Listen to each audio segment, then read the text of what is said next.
آپ صلی اللہ تعالیٰ علیہ وسلم کی حدیث مبارک یتیموں کا مال کھانے کی سزا کیا ہوتی ہے یہ بتانے جا رہی ہوں. سماعت فرمائیے. رحمت للعالمین حضور صلی اللہ علیہ وسلم فرماتے ہیں کہ قیامت میں بعض لوگ قبروں سے اس حال میں اٹھیں کہ ان کے منہ سے آگ کی شعلیں نکلتے ہوں گے.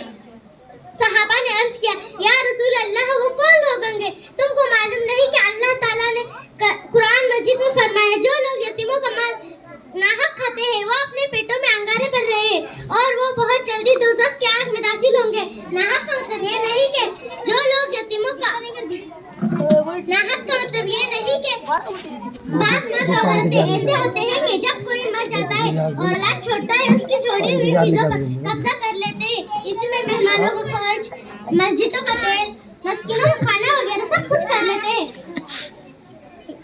ان یتیموں کا حق یہ ہوتا ہے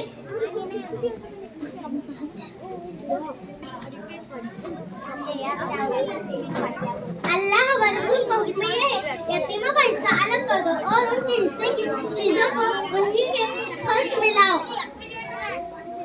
جزاک اللہ. کیا پڑھی اس نے ابھی؟ کیا پڑھی گا میرا ریکارڈنگ کرچی لگی ایک